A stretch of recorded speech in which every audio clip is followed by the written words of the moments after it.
Hello दोस्तों, स्वागत है आप सभी का आपके अपने चैनल गुरुमंत इंस्टीट्यूट पर। आज का ये वीडियो 12th क्लास मैथमेटिक्स का रहेगा और मैथ में हम 4.4 एक्सरसाइज को स्टार्ट करने जा रहे हैं। ये पुराने सिलेबस के अकॉर्डिंग 4.4 एक्सरसाइज है और न्यू जो सिलेबस अब आपका आया है उसमें ये 4.3 एक्सरसाइज में दे रखी है। ऐसा क्यों? ऐसा इसलिए क्योंकि 4.2 एक्सरसाइज ओल्ड सिलेबस की 4.2 एक्सरसाइज हटा दी है, तो 4.2 की जगह पर 4.3 आ गई और 4.3 की जगह पर 4.4 आ गई। इस तरह से मतलब एक कम हो गई। तो ये ओल्ड मैथ में आपको 4.4 में मिलेगी और न्यू मैथ में 4.3 पर मिलेगी। कोई दिक्कत वाली बात नहीं है। इसमें आज आप सीखोगे उपसारणिक क्या होते हैं, सहखंड क्या होते हैं, उपसारणिक किस तरह से निकाले जाते हैं और सहखंड किस तरह से निकाले जाते हैं। ठीक है, अब तक आपने सारणिक तो जान ही लिया था कि सही है सारणिक क्या होता है और सारणिक का डिटर्मिनेंट कैसे निकाला जाता है। ये चीज़ आप पहली वाली वीडियोज में देख चुके हो। अब सीधे सीधे आते हैं, जैसे कि कोई सारणिक है। सारणिक इस तरह, जैसे ये 2x2 का सारणिक है, ये आपका 3x3 का सारणिक है। ठीक है, जैसे कोई भी एलिमेंट है 1 2 3 4, इसमें 3x3 के में 1 2 3 4 5 6 7 4 5 6 7 8 9। ठीक है, ये एलिमेंट है। अब इनका क्रम आप ये भी चीज़ जानते हो, नहीं जानते तो सीख लो कि ये जो है इस तरह से, ये आपका रो 1 है और ये आपका रो दूसरा है। ऐसे ही इस तरह से बात करेंगे तो ये कॉलम पहला और ये आपका कॉलम दूसरा। ऐसे ही आपका ये रो 1, ये रो 2, ये आपका रो 3, यानी रो का मतलब ये पंक्ति, पहली पंक्ति, दूसरी पंक्ति, तीसरी पंक्ति। ये स्तंभ कहलाते हैं आपका C1 C2 C3, ये स्तंभ हैं। ठीक है, अब हम इनका क्रम पढ़ने लगे कि जैसे कि ये वाला कौन सा एलिमेंट है, इसका क्रम बताओ। तो क्रम को हमेशा हम RC से व्यक्त करते हैं, R और C में। तो ये कौन सा है? पहले कॉलम का, और पहले कॉलम में और पहले ही रो में स्थित है। तो हम बोलेंगे इसको, जैसे कि ए आवी हुआ है तो A11 बोलेंगे हम इसको। क्या बोलेंगे हम इसको? A11। ठीक है, A11 एलिमेंट बोलेंगे। कौन सा? पहली रो पहला कॉलम, यानी कि ये जो एलिमेंट है पहली रो और पहले कॉलम में स्थित है। ऐसे ही मैं इसकी बात करूंगा तो ये पहली रो दूसरे कॉलम में स्थित है, तो हम इसको बोलेंगे 1 2। ठीक है, ऐसे ही इसको ये दूसरी रो क्योंकि R को पहले लिखेंगे और पहले कॉलम में स्थित है। ये वाला दूसरी रो दूसरे कॉलम में स्थित है। तो कुल मिलाकर बात ये हो गई कि 2x2 के जो मैट्रिक्स का एलिमेंटों का जो क्रम होता है वो A11 A12 ये 11 12 इस तरह से। ऐसे इसकी बात की जाएगी तो यहाँ पे क्या हो जाएगा? ये वाला कौन सा एलिमेंट है? पहली रो पहला कॉलम, पहली रो पहला कॉलम, ये पहली रो दूसरा कॉलम, ये पहली रो तीसरा कॉलम, इस तरह से। तो 11 12 13। ऐसे ही ये 21 22 23, ये आपका 21, ये 22 और ये आपका 23, ये आपका 31, ये आपका 32, ये आपका 33। समझ में आई बात? तो ये कुछ चीज़ें होती हैं जो आपको पता होनी चाहिए। ठीक है, यहाँ से ये वाला कौन सा है? दूसरी रो और दूसरा कॉलम। ठीक है, A22। ठीक है, अब ये तो क्रम हो गया एलिमेंटों का। यहाँ से हम उपसारणिक कैसे निकालेंगे? उपसारणिक इस तरह से निकलेगा। ठीक है, जैसे कि हम इसका उपसारणिक निकालें, A11 का उपसारणिक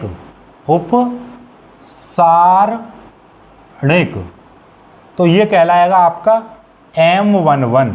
ठीक है, A11 का उपसारणिक M11 कहलाएगा और निकलेगा कैसे?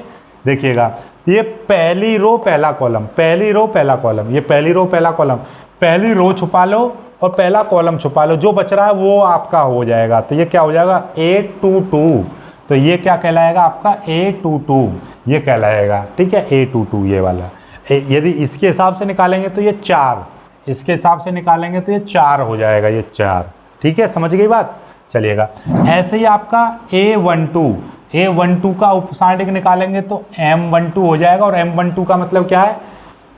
इसको यानी कि पहली रो दूसरा कॉलम छुपा लो, पहली रो छुपा लेंगे और दूसरा कॉलम छुपा लेंगे, तो क्या बच रहा है? 2 1। A21 बच रहा है, यानी कि ये वाला एलिमेंट बच रहा है 3। ठीक है, समझ में आई बात, नहीं आई? चलिएगा, ऐसे ही आपका ये 21 का उपसारणिक क्या हो जाएगा, M21 हो जाएगा। और इसको लिखेंगे कैसे, देखिएगा, दूसरी रो पहला कॉलम, दूसरी रो पहला कॉलम, तो ये क्या हो जाएगा, A12 हो जाएगा। A12 पर कौन सा एलिमेंट है, ये वाला 2 है। ठीक है, ऐसे ही आपका A22 का क्या हो जाएगा उपसारणिक, M22 हो जाएगा। कुछ समझ रहे हो, कुछ चीज़ों को सीख रहे हो, सब कुछ समझ में आ जाएगा, चिंता ना करो। ठीक है, तो ये क्या है, तो ये आपका हो जाएगा ये दूसरी रो दूसरा कॉलम छुपा लेंगे तो A11 कहलाएगा, यानी कि 1। ठीक है, समझ में आई बात, नहीं आई? ये तो 2/2 का हो गया। ऐसे यदि 3/3 का निकालेंगे तो कैसे निकालेंगे, जैसे सपोज दैट A11 का निकालेंगे, A11 का उपसारणिक क्या हो जाएगा, M11 हो जाएगा। तो ये पहली रो और पहला कॉलम छुपा लेंगे तो क्या दिखाई दे रहा है, ये चीज़ दिखाई दे रही है, ये, यानी कि क्या दिखाई दे रहा है, A22 और A23, ऐसे A32 और A33 ये दिखाई दे रहा है। यदि हम इस तरह से निकालेंगे तो इसको छुपा लेंगे, ये पहली रो पहला कॉलम छुपा लेंगे, 5 6 8 9 इस तरह से। अब इसको सॉल्व कर दो, 5 9 45 माइनस 8 6 48, तो कितना चला जाएगा, -3 बचेगा। ठीक है, तो -3, तो ये M11 बराबर क्या आ जाएगा, -43। इस तरह से ये सॉल्व हो जाते हैं 3/3 के। समझ में आई बात? ये छुपा लिया, ये छुपा लेंगे, जो बचेगा। ऐसे ही अब दूसरे का निकालेंगे तो ये और इसको छुपा लेंगे, जो बचेगा उसको सॉल्व कर लेंगे, यानी कि इसको और इसको छुपा लेंगे, 4 7 6 9 इस तरह। बाकी अभी सवाल करोगे सब कुछ समझ में आ जाएगा। ये तो रही आपकी इन उपसारणिकों की बात रही। अब यहीं से आपका यदि आपसे कहे कि भाई वो निकालो, उपसारणिक समझ में आ गया, अब सहखंड निकालो। सहखंड कैसे निकलेगा, देखिए, जैसे सहखंड निकलेगा इनके उपसारणिकों का, M11 का सहखंड, कुछ दिक्कत नहीं है, सीधे सीधे कर दो, -1 की पावर, ये कितना क्रम है, 1 1 है, तो 1 + 1 × M11 कह देंगे। तो कुल मिलाकर बात ये है कि -1 की पावर, यदि ये 1 और 1 कितना है, -1 की पावर यदि कोई सम संख्या आता है तो +1 आता है, और -1 की पावर कोई विषम संख्या आ जाए तो उसका मतलब होता है -1। अब किसी संख्या में यदि +1 की मल्टीप्लाई करते हैं तो वो संख्या कोई चेंज नहीं होती, यदि -1 की मल्टीप्लाई कर देते हैं तो वो संख्या में उसका साइन चेंज हो जाता है। जैसे अब ये M11 है, M11 की वैल्यू 4 है, -1 की पावर है, सम संख्या है। सम संख्या का मतलब क्या है, +1 × 4 करेंगे तो यानी कि 4 ही रहेगा। लेकिन M12 का करेंगे तो -1 की पावर 1 + 2 और M12 आ जाएगा। तो इसका मतलब क्या है कि ये -1 हो जाएगा। सिंपल तरीका ये है इस पूरी वैल्यू की, क्योंकि ये 2 और 1 3, -1 की पावर 3 करेंगे तो इसका विषम संख्या यानी -1 आ जाएगा। इतना तो जानती हो, मैथ के स्टूडेंट हो। और M12 की वैल्यू 3 है तो ये -3 आ जाएगा। तो सिंपल तरीका ये याद रखिएगा, यदि -1 की पावर कोई सम संख्या आएगी तो जो M की जो वैल्यू है वो ज्यों के त्यों आएगी। यदि -1 की पावर कोई विषम संख्या आएगी तो केवल माइनस लग जाएगा। ठीक है, बस और कुछ नहीं करना है। तो ये सारे कॉन्सेप्ट इसके हैं। समझ में आई बात, नहीं आई? चलिए अब एक सवाल करते हैं, फिर आपको सारी चीज़ें समझ में आ जाएंगी। ठीक, देखिएगा, पहला सवाल है कि निम्नलिखित अवयवों के उपसारणिक और सहखंड निकालो। कोई दिक्कत नहीं है। उपसारणिक 2/2 के में 4 होते हैं, एक M11, एक M12 और एक 21 और एक M22, ये होते हैं। निकल जाएंगे सीधे सीधे। कैसे निकलेंगे, M11 पहली रो पहला कॉलम, पहली रो पहला कॉलम छुपा लेंगे, 3 आ जाएगा, 3 उत्तर हो जाएगा। M12 पहली रो दूसरा कॉलम छुपा लेंगे, 0 आ जाएगा। अब ये दूसरी रो पहला कॉलम छुपा लेंगे तो कितना आ जाएगा, -4, और दूसरी रो दूसरा कॉलम छुपा लेंगे तो 2 बचेगा, ये 2, ये आ गया। ये तो उपसारणिक हो गए, उपसारणिक हो गए। उसी तरह से आपका अब यहाँ पे सहखंड निकाल दे रहा हूँ। सहखंड यानी कि A11, A12 और आपका ये, आप पहले A11 ही निकालो जरा। कैसे निकालोगे, वही -1 की पावर 1 + 1 × M11। अब आपको यहाँ से पता है -1 की पावर सम संख्या है, और सम का मतलब क्या है, सम का मतलब सिर्फ इतना है कि कोई प्लस प्लस का 1 आएगा, और प्लस का 1 आएगा यानी कि सीधे सीधे चिन्ह, यानी कि इसमें प्लस का 1 और प्लस को दिखाते ही नहीं है, सीधे सीधे आ जाएगा 1 मल्टीप्लाई M11 की वैल्यू 3 है तो 3 आ जाएगा। ऐसे ही M12 की वैल्यू -1 की पावर 1 + 2 इंटू M12, तो -1 की पावर विषम संख्या है तो आपका क्या आ जाएगा, -1 आ जाएगा इंटू, और ये 0 है, 0 की मल्टीप्लाई करेंगे तो ये 0 ही रहेगा। ठीक है, ऐसे ही आपका A13 तो -1 की पावर 1 + 3 इंटू M13। अब देखिए सीधी सीधी बात है, -1 की पावर सम संख्या की, सम का मतलब प्लस का 1, प्लस के 1 की मल्टीप्लाई M3 में, M13 13 नहीं आएगा, 21 आएगा, 21 आएगा, 21 और यहाँ पे 21 लिखेंगे।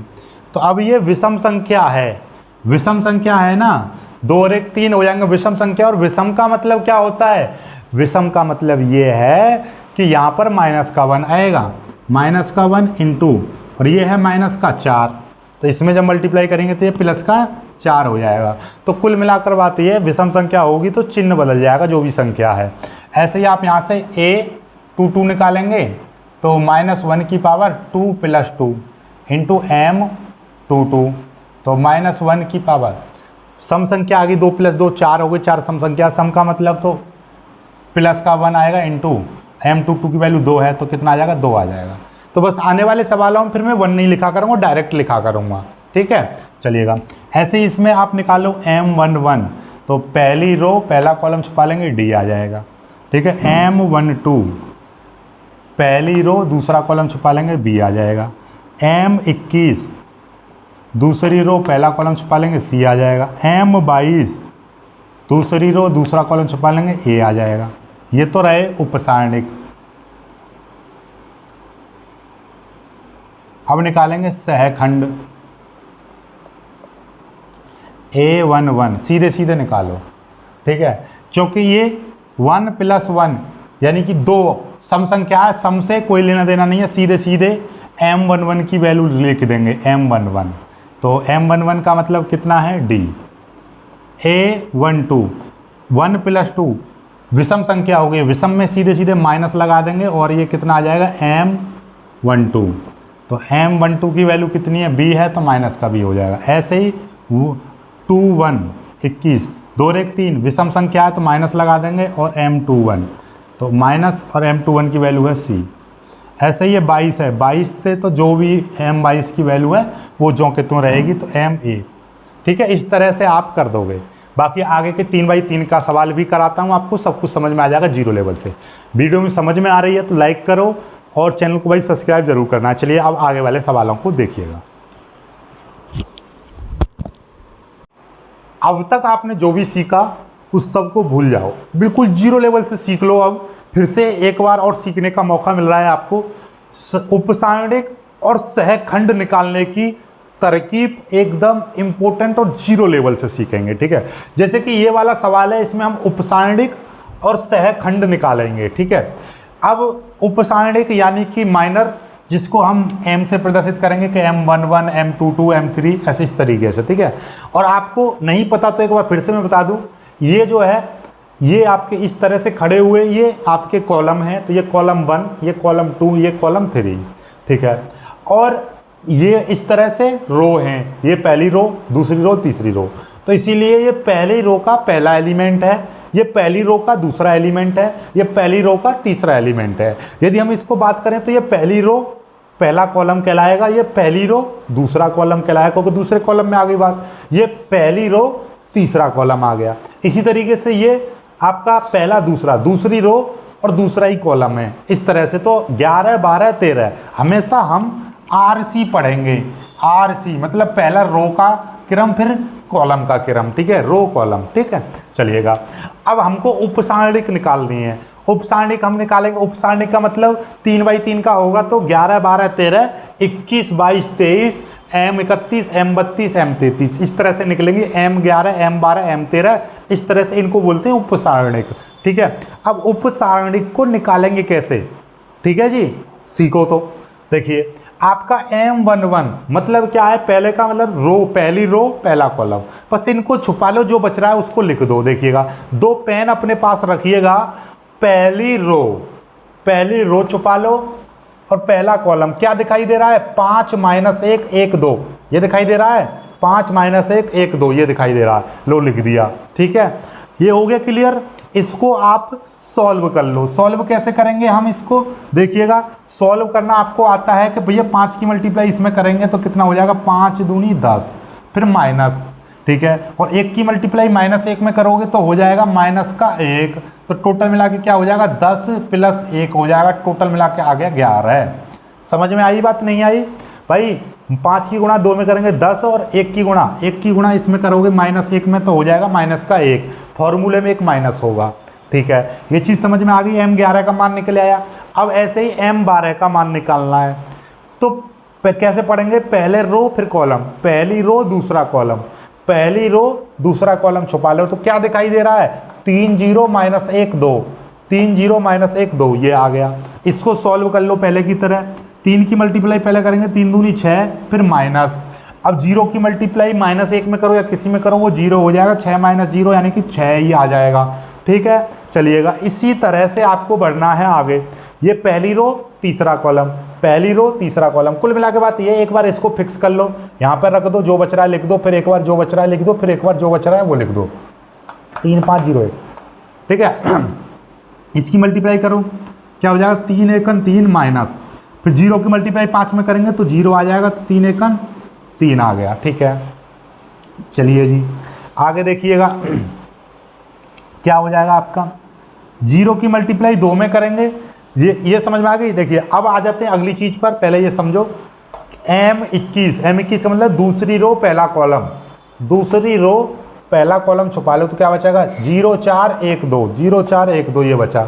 0 की मल्टीप्लाई 2 में करेंगे 0, फिर माइनस, 1 की मल्टीप्लाई 4 में करेंगे 1 चौके 4, तो कितना आ जाएगा, -4 आ जाएगा। ठीक है, चलिएगा इसी प्रकार आपका M22 यानी दूसरी रो दूसरा कॉलम छुपा लो, तो क्या दिखाई दे रहा है, 1 0 4 2, अरे 22 में M22, देखिए दूसरी रो दूसरा कॉलम, तो 1 0 4 2, तो ये तो गलत कर दिया, 1 0 और यहाँ पे आएगा 4 2, इस तरह से। चलिएगा इसकी मल्टीप्लाई इसमें कर, 1 दूनी 2 माइनस, 0 की मल्टीप्लाई 4 में करेंगे 4, ये आ जाएगा 0, तो 2 में 0 गए तो 2 बचेंगे। ठीक है, इसी तरीके से इसको देख लो, 2 3 दूसरी रो तीसरा कॉलम, 1 0 0 1, 1 0 0 1 ये आ गया। 1 की मल्टीप्लाई 1 में करेंगे 1 माइनस, 0 की मल्टीप्लाई 0 में करेंगे 0, तो क्या आ जाएगा, ये 1 आ जाएगा। ऐसे ही आपका M31, अब आ जाए तीसरी रो पे आ जाते, तीसरी रो पहला कॉलम, 0 5 4 - 1, 0 5 4 - 1, इसकी मल्टीप्लाई इसमें करो सॉल्व इसको, 0 फिर माइनस, 5 चौके 20 हो जाएंगे, 0 - 20 करेंगे तो माइनस का 20 आ जाएगा। ऐसे ये M32 तीसरी रो दूसरा कॉलम, 1 3 4 -1, 1 3 4 -1, 1 की मल्टीप्लाई -1 में करेंगे -1 फिर माइनस, 3 चौके 12, तो कितना आ जाएगा, -13 आ जाएगा। ठीक है, इसी तरीके से M33 तीसरी रो तीसरा कॉलम, 1 3 0 5, 1 3 0 5, 1 की मल्टीप्लाई 5 में करेंगे 5 फिर माइनस, 3 की मल्टीप्लाई 0 में करेंगे 0, तो कितना आ जाएगा, 5 आ जाएगा। तो ओवरऑल बात ये है, बिल्कुल 0 लेवल से सीख गए ना आप इन चीज़ों को निकालना, बस इन चीज़ों को निकालना सीख गए, फिर आगे की चीज़ सीखो। ये तो हो गए उपसारणिक निकाल आए। ठीक है, उपसारणिक से ही आप निकालते हो सहखंड। सहखंड कैसे निकलते हैं भाई, सहखंड निकालना मैं आपको बता दूं, सहखंड कैसे निकलेंगे, यानी कि इनको बोलते हैं कोफैक्टर। कोफैक्टर कैसे निकलेंगे, ये देखिएगा, A11 बराबर होता है -1 की पावर 1 + 1 और M11, यानी कि जो क्रम यहाँ पर होगा वही आपका यहाँ पर -1 की पावर आ जाएगा, निकलेंगे वही M1 का M11 यानी M11 का सहखंड A11, ऐसे ही M12 का M21 का सहखंड A21, इसी तरीके से निकलता चले जाते हैं। तो हम A11 का सहखंड निकालेंगे तो उसका फॉर्मूला क्या हो जाएगा, -1 की पावर 11 है तो 1 + 1 यानी पहली रो पहला कॉलम, तो कुल मिलाकर बात यह है कि -1 की पावर R + C ये आता है। ठीक है, एक चीज़ और सीख लेना कि भैया -1 की पावर कोई भी सम संख्या होता है तो वो प्लस की चीज़ आ जाती है, प्लस का 1 आता है, यानी कि प्लस। ये याद रखिएगा। -1 की पावर कोई भी विषम संख्या है तो उसकी वैल्यू आएगी माइनस की, यानी कि -1 आ जाता है। ठीक है, चलिएगा। तो -1 की पावर 1 और 1 कितना हो जाएगा, 2 हो जाएगा, यानी सम संख्या है। और m 11 है, m 11 की वैल्यू 11 है। आप इतना तो समझ ही गए हैं, -1 की पावर यदि सम संख्या है तो वो प्लस का रहेगा, प्लस का 1, प्लस के 1 से तो कोई इफेक्ट पड़ेगा नहीं, यानी कि 1 गुणा 11 यानी कि 11 आ जाएगा। ठीक है, यदि ये विषम संख्या होती तो यहाँ पर माइनस का आ जाता, तो यानी कि चिन्ह बदल जाता है इस संख्या का, बस इतना याद रखिएगा। जैसे इस पर आ जाओ, ऐसे ही हम a12 निकालेंगे तो कैसे करेंगे, -1 की पावर 1 + 2, यानी कि 12 है तो 1 + 2, फिर ये m12 है। तो ये इसका मतलब क्या है, -1 की पावर 3 × m12 की वैल्यू कितनी है, 6 है, 6। तो कुल मिलाकर कितना आ जाएगा, -1 की पावर 3 करोगे तो माइनस का चिन्ह आ जाएगा, सिंपल, माइनस का 1, और -1 की मल्टीप्लाई 6 में करोगे तो माइनस का 6 आ जाएगा। तो कुल मिलाकर ये समझिएगा, यदि -1 की पावर सम संख्या है तो प्लस का चिन्ह लगाना है, और प्लस के चिन्ह को लगाओ या मत लगाओ कोई दिक्कत नहीं है। बस -1 की पावर यदि कोई विषम संख्या है तब उसका चिन्ह बदलेगा, यानी माइनस आ जाएगा। जैसे इसको देख लो, -1 की पावर 4 है, 3 + 1 4, तो 4 से तो कोई दिक्कत नहीं है, यानी कि कुल मिलाकर बात ये है 1 गुणा कर दो। ठीक है, और m13 की वैल्यू कितनी है, m13 की वैल्यू 3 है, तो कुल मिलाकर ये 3 आ जाएगा। तो डायरेक्टली आप यहाँ पर 3 ही लिख दो ना, सीधी बात। अब इसका देखिएगा, -1 की पावर 2 और 1 3 है, यानी 21 का निकालेंगे, 2 और 1 3, तो मतलब माइनस का 1 आएगा, गुणा 21 की वैल्यू कितनी है, -4 है। तो कुल मिलाकर ये 4 की मल्टीप्लाई इसमें करेंगे तो प्लस का 4 हो जाएगा। तो आप इसको ना लिख के सीधे बात कर दो ना, माइनस लगा दो और सीधे m21 की वैल्यू कितनी है, m21 की वैल्यू -4। तो कुल मिलाकर कितना आ जाएगा, प्लस का 4 आ जाएगा। यानी विषम संख्या पर बस माइनस लगा दो और सम संख्या को जैसी है वैसी लिख दो। 2 और 2 4 सम संख्या आ गई, तो केवल इसको देख लो, m22 की वैल्यू कितनी है, m22 की वैल्यू 2 है तो 2 ही आ जाएगा। ठीक है, ऐसे ही ये देख लीजिए, ये 3 और 2 5 है, 5 का मतलब विषम संख्या में माइनस आ जाएगा, और ये m23 की वैल्यू 1 है तो माइनस का 1 हो जाएगा। ठीक है, ऐसे ही m31 पे ये देख लो, 3 और 1 4 है, सम संख्या है, तो सम से तो सीधे m31 की वैल्यू लिख देंगे, जो करते हैं -20। ऐसे ही m32 है, m32 की जगह पे ये देखिएगा m32 आ गया, 3 और 2 5, विषम संख्या हो गई, विषम का मतलब माइनस आ जाएगा, और माइनस यहाँ पे 13 पहले से ही है, तो कितना आ जाएगा, प्लस के 13 आ जाएगा। m33 की वैल्यू 5 है तो ये 5 आ जाएगा, बिल्कुल जो कहता हूँ। 3 और 3 कितने हैं, 6। तो कुल मिलाकर बात है एक सम विषम पर केवल माइनस लगा दो, सम पर केवल जो m की जो वैल्यू है वो ही रख दो। ठीक है, तो इस तरह से, तो इनको बोलेंगे a11 a12, इनको बोलेंगे कोफैक्टर यानी कि सहखंड, और इनको बोलेंगे उपसारणिक। तो आई होप कि आप उपसारणिक और सहखंड निकालना बिल्कुल 0 लेवल से सीख गए हैं। बिल्कुल सीख गए हो तो वीडियो को लाइक जरूर करना और शेयर करना। ठीक है, जल्दी से कर लीजिए इसको। और इसको करेंगे हम, पहले क्या निकालेंगे देखिएगा, इसका वही चीज़ है, m11 12 13 21 22 23 31 32 33, सारी वैल्यू निकाल दो। m11 कैसे निकलेगा, पहली और ये पहली रो पहला कॉलम छुपा लो, ये 1 0 0 1, ये इसको सॉल्व कर देंगे। 1 की मल्टीप्लाई 1 में 1, -0 की मल्टीप्लाई 0 में कितना आ जाएगा, 1 आ जाएगा। ठीक है, ऐसे ही m12 निकाल लो। m12 कैसे निकलेगा, अब क्या देखिएगा, पहली रो दूसरा कॉलम छुपा लो, 0 0 0 1 0 0 0 1, यानी कि ऐसे 2 पेन रखो, पहली रो दूसरा कॉलम, पहली रो दूसरा कॉलम, 0 0 और ये बचा। इसको सॉल्व कर देंगे, 0 की मल्टीप्लाई 0 0 0 0 आ जाएगा, 0 की मल्टीप्लाई 1 में करेंगे 0 0 की मल्टीप्लाई 0 0। ठीक है, m13 पहली रो तीसरा कॉलम, 0 1 0 1 0 0, तो ये भी 0 0 -0 0 आ जाएगा। ठीक है, ऐसे ही अब m21 निकालो, m21 अब के दूसरी रो पहला कॉलम, तो कितना बचेगा, 0 0 0 1 0 0 0 1, इसको सॉल्व करेंगे तो कितना आ जाएगा, ये भी 0 -0 बराबर 0 आ जाएगा। ठीक है, ऐसे ही आपका m22 मतलब छुपा लो, ये छुपा लो, दूसरी रो दूसरा कॉलम, 0 1 0 0 1, 1 0 0 1। इसको सॉल्व करेंगे 1 की मल्टीप्लाई 1 माइनस 0 कितना आ जाएगा 1 आ जाएगा। ऐसे M23 की करेंगे दूसरी रो तीसरा कॉलम 1 0 0 0 1 0 0 0। इसको सॉल्व करेंगे 1 की मल्टीप्लाई 0 करेंगे 0 माइनस 0 यानी 0। ऐसे ही आपका ये 23 था M23। अब ऐसे ही M31 यहाँ की बात आ गई इसकी, इसको और इसको छुपा लेंगे तो कितना बचेगा, मतलब ये जो भी यहाँ पे होगा उस पर इस तरह से और इस तरह से कर दो, ठीक है। ये और ये छुपा लिया 0 1 0 0, ये भी 0 माइनस 0 यानी 0 आ जाएगा। M32 यानी तीसरी रो दूसरा कॉलम 1 0 0 0 1 0 0 0, ये भी 0 की मल्टीप्लाई 0 माइनस 0 यानी 0। M33 तीसरी रो तीसरा कॉलम 1 0 0 1 1 0 0 1। इसको सॉल्व करेंगे माइनस 1 की मल्टीप्लाई 1 आ जाएगा, ठीक है।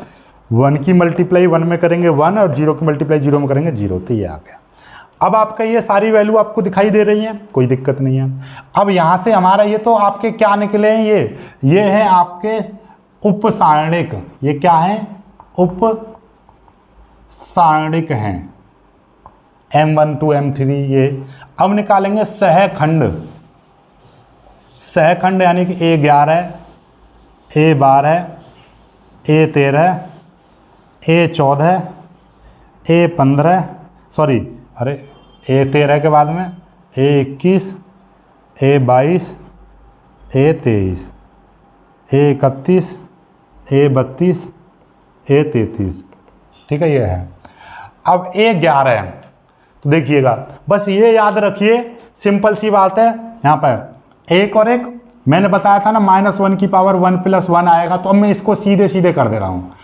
सिंपल सा ये याद रखिए, सम संख्या है, एक और एक दो, सम संख्या है तो प्लस का लगा दो सीधे प्लस, और M की वैल्यू लिख दो, M11 की वैल्यू लिख देंगे तो कितना आ जाएगा +1, ठीक है। M ये 1 और 2 कितने हो गए 3, 3 माइनस की 3 विषम संख्या है तो माइनस लगा दो, और M12 की वैल्यू कितनी है 0, तो 0 ही रहेगा क्योंकि माइनस लगाओ या मत लगाओ, ठीक है। ये भी आपका 0 है तो ये भी पूरा 0 रहेगा। M21 की वैल्यू ये भी 0 है। M22 की वैल्यू देखिएगा, M22 ही देखो 2 और 2 4 हैं तो प्लस लगा देंगे, और 22 की वैल्यू कितनी है, M22 की वैल्यू है 1। 23 की वैल्यू 3 और 2 5, ये तो वैसे भी 0 है। 31 में 0 आ रहा है, 32 में 0 आ रहा है, 33 3 और 3 6, सम संख्या है, सम पर प्लस लगाओ और ये लिख दो। समझ में आ रही है ना बात, यानी कि -1 की पावर RC और MRC, इस तरह से जो भी यहाँ पर क्रमांक होगा वही चीज़ यहाँ पर, जैसे कि 12 निकाल रहे हैं M12, A12 निकालेंगे तो M12 और -1 की पावर कर देंगे 1 + 2, तो -1 की पावर 1 + 2 करेंगे तो कितना -1 की पावर 3, विषम संख्या, और विषम संख्या का मतलब सीधे सीधे माइनस, ठीक है। इतना तो समझी गए, चलिएगा इतना तो सभी लोग समझ रहे होंगे। जिनको नहीं समझ में आ रहा है कॉन्सेप्ट तो वीडियो को पीछे करके फिर से देख लें, ठीक है। चलिए नहीं समझ में आया कोई दिक्कत नहीं, अब अगले सवाल में सारा कुछ समझ में आ जाएगा। चलिए अगले सवाल कराता हूँ।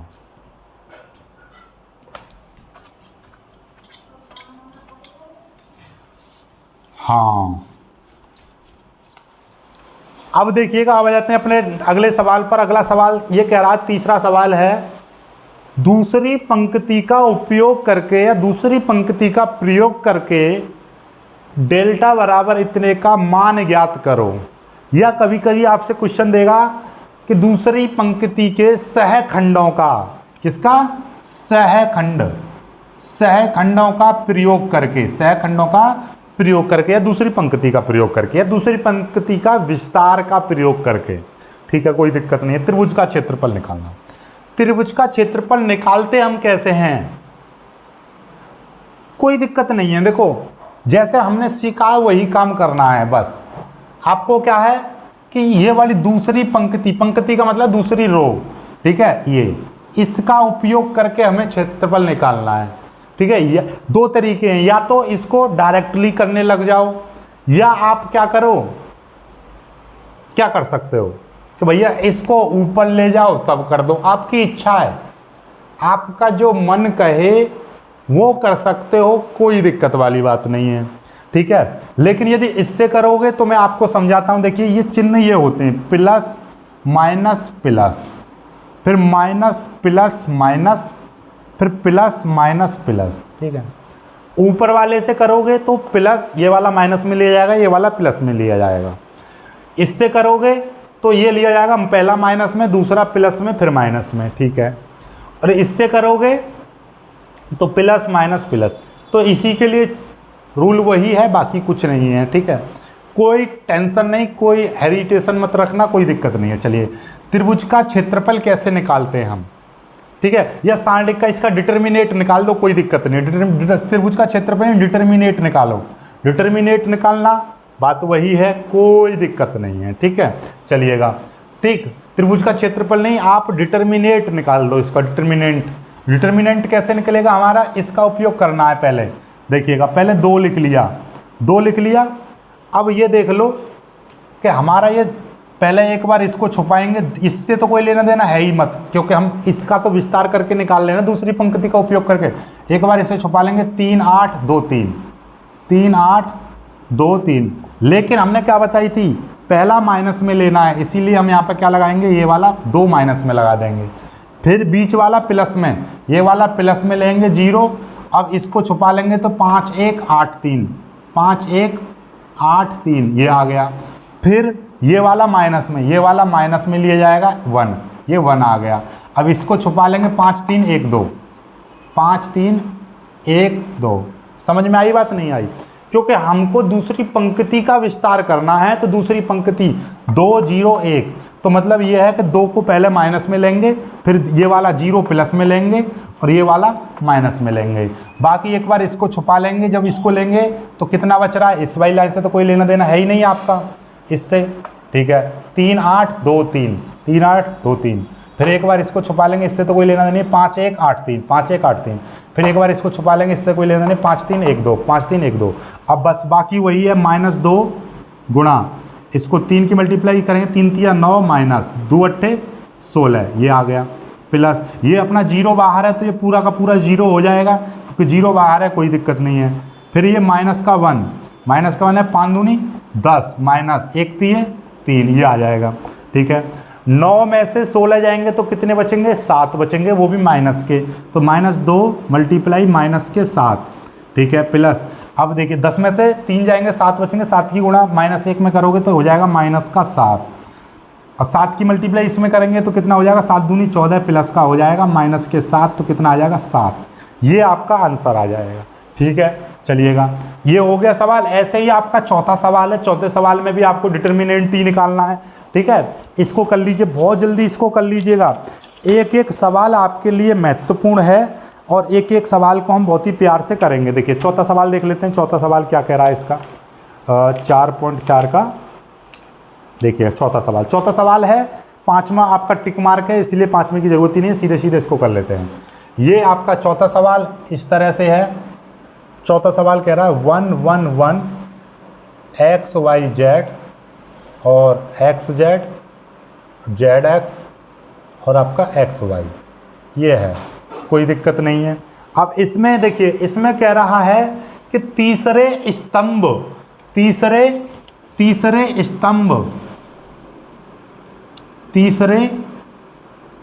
स्तंभ का उपयोग करके, क्या प्रयोग करके, तीसरे स्तंभ का मतलब क्या है कि अब के इसका उपयोग करना है खड़ी वाली चीज का, कोई दिक्कत नहीं है। देखो टेंशन किसी भी चीज की नहीं लेनी है, बस आपको पता होना चाहिए कि आपको करना क्या है, ठीक है, कोई दिक्कत नहीं है।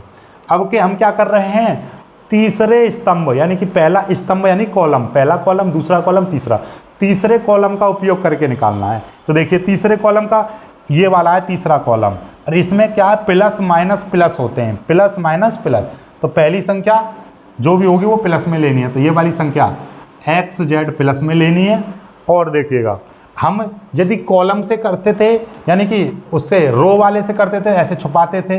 अब के ये वाली लाइन है ना, ये एक्स, ये वाली तो छुपी गई, एक ऐसे छुपानी पड़ेगी। तो अब के क्या है कि ये वाला तो कोई लेना देना है नहीं, इसको और छुपा लो। कितना बचाएगा, 1y, ये वाला कितना 1y 1z। समझ में आई नहीं आई? क्योंकि अब की बार स्तंभ तो ये तीसरा स्तंभ तो छुपा लो, फिर एक बार इसको छुपाएंगे, एक बार इसको छुपाएंगे, एक बार इसको छुपाएंगे, इसको छुपाएंगे तो 1/, ये आ गया, ठीक है।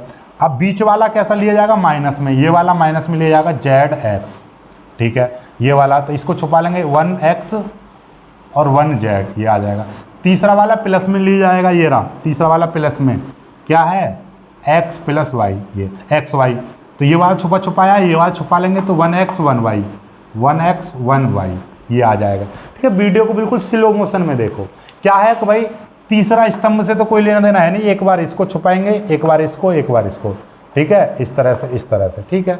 चलिएगा अब आते हैं बात, ठीक, ये x z, इसकी मल्टीप्लाई इसमें करेंगे, 1 की मल्टीप्लाई z में करेंगे z, माइनस 1 की मल्टीप्लाई y में करेंगे y, फिर ये माइनस ZX, इसकी मल्टीप्लाई करेंगे तो ये z, माइनस 1 की मल्टीप्लाई x में करेंगे तो x, प्लस ये XY, इसकी मल्टीप्लाई इसमें करेंगे y, माइनस इसकी मल्टीप्लाई इसमें करेंगे तो x, ये आ जाएगा। अब इसमें देखिएगा कुछ कट रहा है तो काट दीजिए, नहीं तो बाकी मल्टीप्लाई कर दो। मल्टीप्लाई कर देंगे तो कितना हो जाएगा, x z² माइनस XYZ हो जाएगा, XYZ, क्योंकि XYZ की XZY ये रहा, माइनस की इसमें मल्टीप्लाई करेंगे, माइनस Z²X, माइनस माइनस ये हो जाएगा प्लस, और ये हो जाएगा ZX² हो जाएगा, ठीक है, प्लस इसकी मल्टीप्लाई इसमें करेंगे तो XY² हो जाएगा, XY², तो इसकी मल्टीप्लाई इसमें करेंगे माइनस X² हो जाएगा, ठीक है।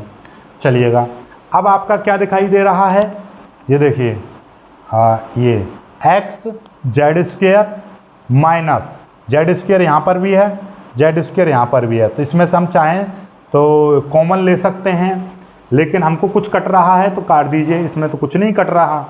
चलिएगा तो फिर कैसे करेंगे भाई, ये देखिएगा, सबसे पहले XZ², इससे ये कट गया, ये XZ², ये प्लस का, ये माइनस का, ये कट गया,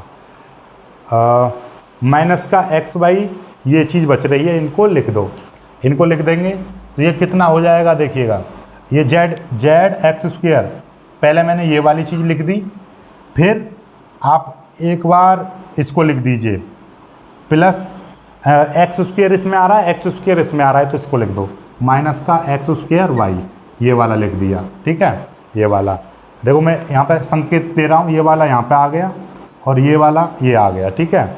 चलिएगा अब क्या बचता है आपका, माइनस का XYZ, माइनस XYZ ये बचा, और एक वाला ये प्लस XY² ये बचा, XY² ये बचा। इसमें से X² कॉमन ले लो तो ये कितना बचेगा, Z माइनस Y बचेगा, ठीक है।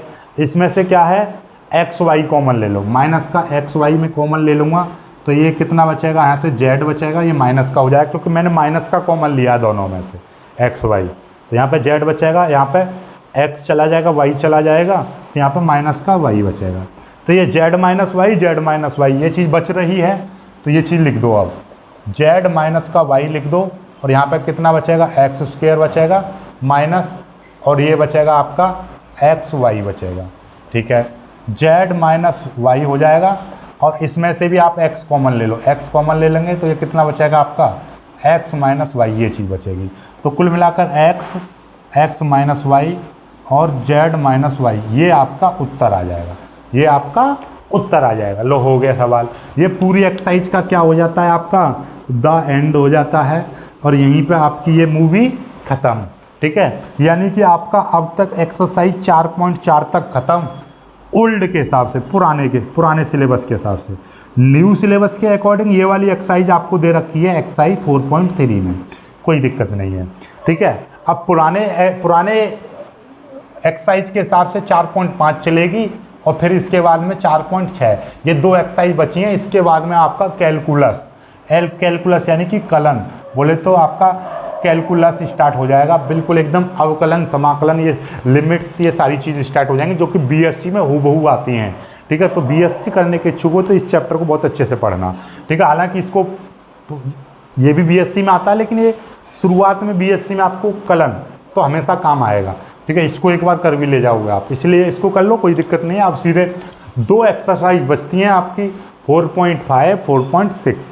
4.5 को 2 भागों में करेंगे और ऐसे ही 4.6 को कोशिश करेंगे एक भाग में ही करने का। वीडियो में कोई भी समस्या हो तो कमेंट करना। वीडियो पसंद आया है, कोई सवाल सीखने में आया है तो वीडियो को लाइक करके शेयर जरूर करना अपने दोस्तों के साथ। नोटिफिकेशन दबा दीजिएगा। और हाँ, गुरुमंत्र इंस्टीट्यूट पर आपका फिजिक्स और केमिस्ट्री का कोर्स चल रहा है लबालब, उसको भी देखते रहिएगा और चैनल को सपोर्ट करिए। सपोर्ट की बहुत ज़्यादा आवश्यकता है। मिलेंगे एक खूबसूरत सी वीडियो में, तब तक के लिए बाय बाय, जय हिंद।